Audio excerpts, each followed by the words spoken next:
Boa notícia para o empreendedor que quitar antecipadamente suas parcelas de financiamento. O Banco de Desenvolvimento do Espírito Santo, Bandes, está oferecendo um bônus de 3% na taxa anual da operação de crédito. Ou seja, se o cliente pagar as parcelas em dia, terá uma taxa final correspondente a 3 pontos percentuais menor. A novidade vale para financiamentos de capital de giro e investimento fixo acima de R$200 mil contratados a partir de junho, nas linhas com recursos Bandes e Fundes para setores como a indústria, comércio e serviços. O chamado bônus adimplência foi atualizado para incentivar que os empreendedores tenham valores mais acessíveis no pagamento de seus financiamentos. Saiba mais pelo telefone 0800 283 4202. Bandes 50 anos. Trabalha, confia e desenvolve. Bandes 50 anos apresenta...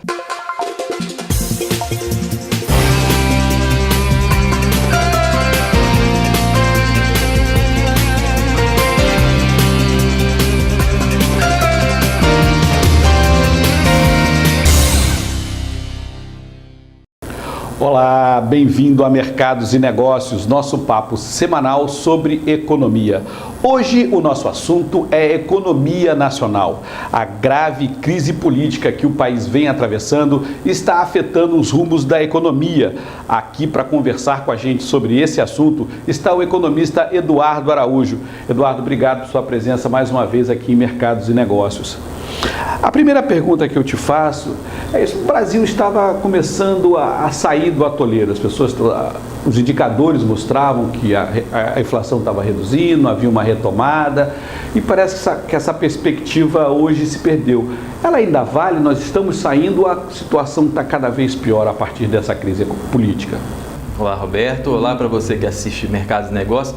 Eu acho que esse ponto é uma questão extremamente importante. De fato, o principal custo dessa crise política é os riscos com relação à perspectiva de crescimento econômico que nós teríamos para 2017 e para 2018. Porque nós não tínhamos uma sinalização muito clara de que haveria esse crescimento de 0,5% do PIB esperado para esse ano.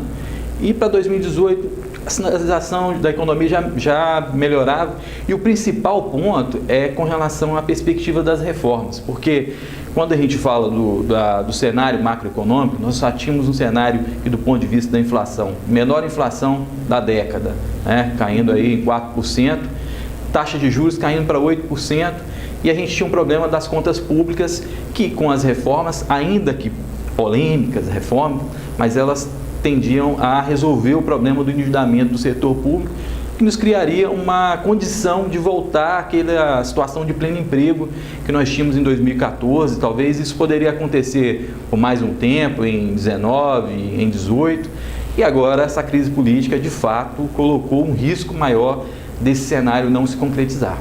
Por que no Brasil a política afeta tanto a economia? Em outros países também acontece, mas no Brasil parece que elas são irmãs siamesas. Um lado joga o outro e não anda. Por que a gente tem essa recorrência? Então, exatamente porque para que as reformas, né, que o país tanto precisa, reformas estruturais que precisam ser realizadas, elas dependem necessariamente do poder político, né, da estruturação aí, da aprovação de leis, e essa ambiência ela precisa. E muitas vezes essas reformas, elas são reformas que envolvem também assim uma certa impopularidade, né, porque quando a gente pensa no setor público, por exemplo, vai falar de reforma da Previdência, diversas camadas da sociedade, diversos interesses serão afetados, então é uma disputa ali pelo orçamento e a gente, na verdade, precisa, o desafio que nós temos é ter lideranças políticas capazes de olhar para além desses interesses, dessas categorias, que todas as categorias têm, legítimos interesses, e tentar pensar no benefício, bem-estar, né, da nação de uma forma geral, enxergando aí, realizando, ainda que de uma forma impopular, essas reformas. Isso que está, eu acho que em jogo.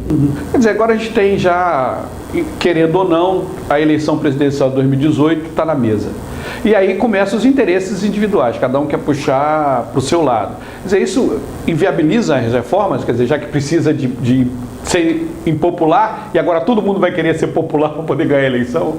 A perspectiva que se tem em relação à reforma da Previdência é que há um risco grande dela não ser aprovada esse ano e ficaria para 2018, mas em 2018 também nós temos esse ambiente eleitoral, então o que vem ocorrendo hoje é uma tentativa de segregar, né, de manter a equipe econômica, mas realmente o cenário está bem incerto, está difícil e a gente percebe isso quando a gente olha para o mercado financeiro, essas oscilações dessa primeira semana, por exemplo, de crise aí, política, a gente teve uma queda de 6% na Bolsa, as empresas tiveram uma perda de alguma coisa em torno de 180 bilhões no valor de mercado dessas firmas, o dólar, o Banco Central conseguiu ali dar uma segurada, mas o fato é que essa instabilidade, essa incerteza, ela adia investimentos produtivos e aí para o cidadão que está em casa e que é a parte mais interessada, a gente tem o risco daquela contratação de empregos que poderia ocorrer ser adiada. Eu vou falar o caso, por exemplo, da construção civil, né? Nós tínhamos cerca de 60 bilhões em concessões de infraestrutura, projetos na área de transporte, portos, que poderiam ocorrer e que agora com esse momento de instabilidade é provável que a gente tenha um adiamento. Então esses investimentos que seriam feitos, por exemplo, em infraestrutura com recurso privado, eles poderiam abrir novas oportunidades de emprego e resolver um pouco desse problema tão grave que a gente tem do desemprego das famílias. São 14 milhões de desempregados e a gente não tem perspectiva de arrumar emprego para essa gente se o empresário não abrir empresa ou não investir. Exatamente. E os sinais que a gente tinha antes, como você começou a entrevista, eles estavam assim, muito frágeis de que essa recuperação ia ocorrer. Os economistas, de uma maneira geral, já previam que o desemprego, mesmo havendo esse crescimento, nós falamos de 0,5% e de 2,5% para 2018, mesmo ocorrendo esse crescimento, a perspectiva do desemprego era que a resposta ocorreria depois, né? Porque as empresas ainda estão com uma capacidade ociosa elevada. Então, assim, num cenário de crescimento econômico, o desemprego já ia levar um tempo para reagir. E agora, com a instabilidade da crise política, não só coloca em risco o crescimento, mas os empregos que poderiam ocorrer ficam postergados para o futuro. Do ponto de vista do setor público, a gente sabe que os estados são muito dependentes do poder central de Brasília, né? Se Brasília vai bem, os estados têm onde pegar dinheiro, porque a Constituição jogou o bolo para Brasília e você tem que ir lá pegar o teu pedaço. Como é que ficam os estados diante dessa crise aí? O setor público, de uma maneira geral, sofre quando a economia vai mal. É um problema que vai do lado da arrecadação, porque se a atividade econômica não dá resposta, a arrecadação de estados, municípios que já têm apresentado um comportamento errático, né, sem muita perspectiva de melhora, então sofrem tanto nesse aspecto, como também sofrem do ponto de vista da despesa, né, porque os gestores públicos, de uma maneira geral, de estados e municípios, também têm dificuldade de fazer o controle dessas despesas. Eles esbarram sempre naquela parte da despesa de custeio que não consegue mais reduzir. Então, a perspectiva de não aprovação de reformas também, de certa forma, interfere o setor, os entes subnacionais, né? Porque no caso da reforma, por exemplo, da Previdência, ela também certamente seria reaplicada na perspectiva dos caixas, né? E isso poderia trazer, talvez não de imediato, mas para um momento depois, um impacto financeiro nas contas dos entes subnacionais. Então, com essa reforma de Previdência aí postergada, esse cenário fica mais complexo, né? E também a gente tem outros problemas, porque também vem se mostrando complexa a relação de alguns representantes, né, da classe política com o setor privado. Então a sociedade, de uma maneira geral, eu diria que está muito cética, né, e a gente precisa, na verdade, de uma reflexão melhor para poder essas relações que são tão importantes, né? Às vezes a gente, como economista, a gente defende sempre a realização de investimentos pelo setor público, e aí quando a gente se dá conta de delações dessa natureza que demonstram que alguma parcela da classe empresarial também acaba se apropriando desses recursos do setor público. Então, isso para a sociedade é algo extremamente complicado. Quer dizer, nós temos esses cenários aí que estão sendo construídos, né? Quer dizer, o senhor acha que a reforma da Previdência é essencial para o país, a reforma trabalhista é essencial para o país, essas reformas devem ser feitas mesmo, porque alguns economistas dizem que não, pode esperar e tal. Existe uma linha de corrente aí de pessoas que dizem que, por exemplo, a reforma da Previdência não é deficitária.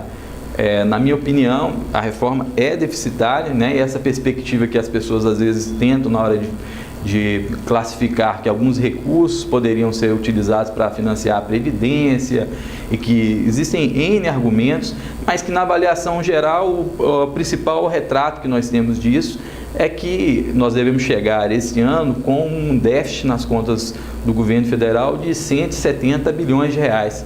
E quando a gente olha para as contas de previdência de uma maneira geral, as informações que a gente tem que são apresentadas é de que o governo federal tem um déficit de 150 bilhões e estados e municípios e o setor privado de uma maneira geral mais 150 bilhões, estamos falando de 300 bilhões de reais.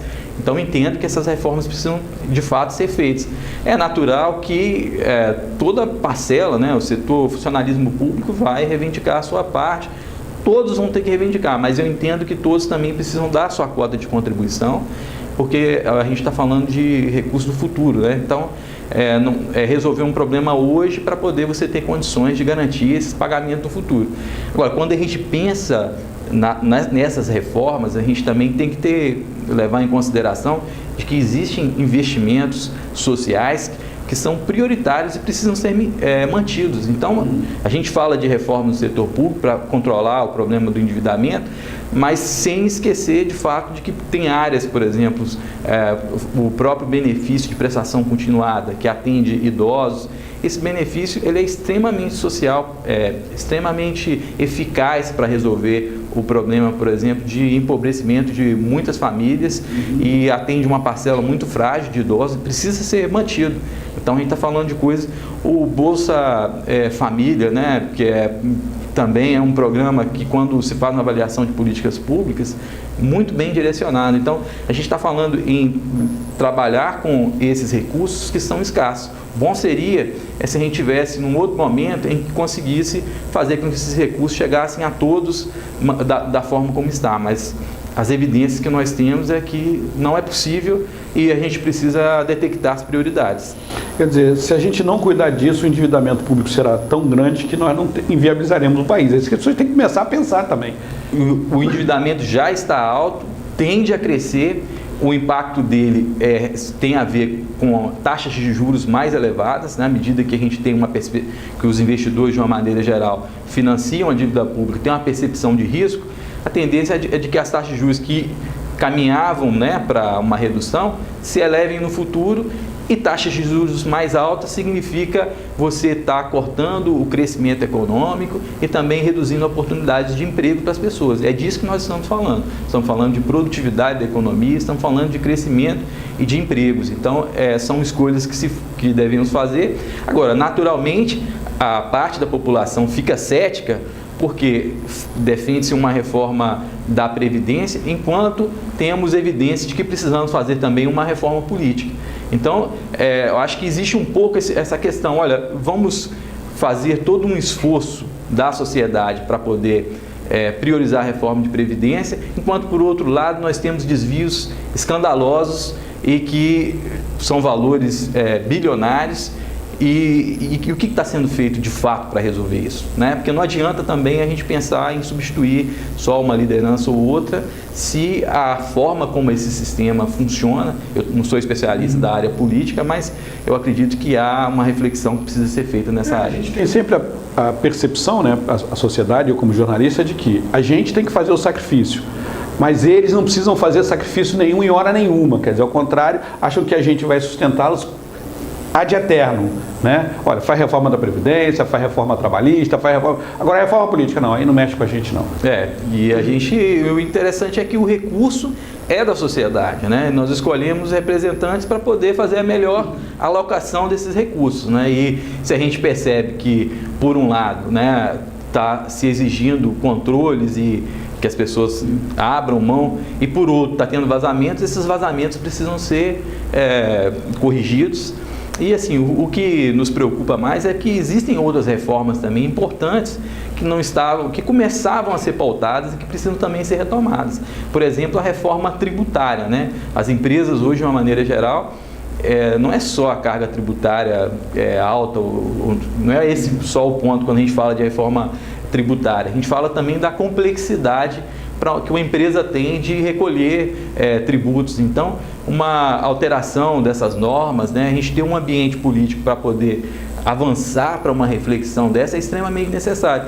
E agora não, a gente vê, vamos dizer assim, todo o legislativo voltado, às vezes, para outras discussões e, na verdade, é uma perda de recurso público, né, que está sendo gasto em função de mudanças que a gente poderia fazer na economia para poder ampliar a produtividade, tornar o nosso país mais competitivo para as oportunidades que estão lá fora.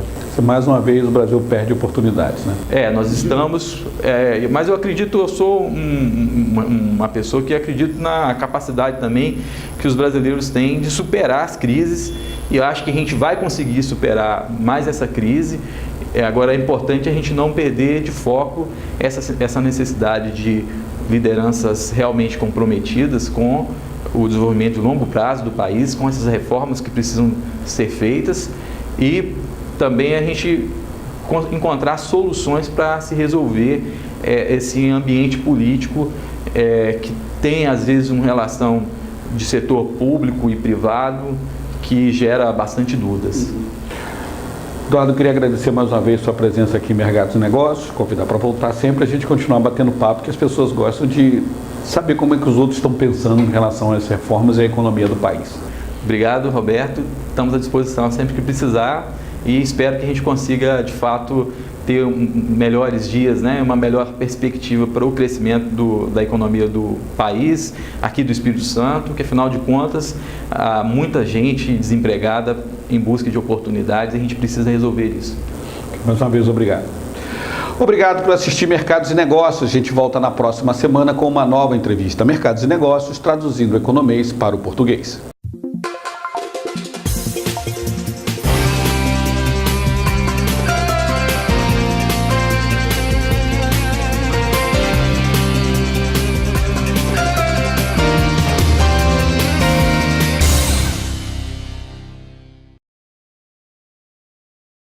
Mercados e Negócios, oferecimento Band 50 anos, trabalha, confia e desenvolve. Boa notícia para o empreendedor que quitar antecipadamente suas parcelas de financiamento.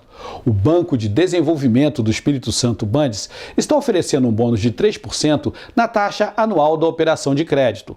Ou seja, se o cliente pagar as parcelas em dia, terá uma taxa final correspondente a 3 pontos percentuais menor. A novidade vale para financiamentos de capital de giro e investimento fixo acima de R$200 mil contratados a partir de junho, nas linhas com recursos Bandes e Fundes para setores como a indústria, comércio e serviços. O chamado bônus adimplência foi atualizado para incentivar que os empreendedores tenham valores mais acessíveis no pagamento de seus financiamentos. Saiba mais pelo telefone 0800 283 4202. Band 50 anos. Trabalha, confia e desenvolve.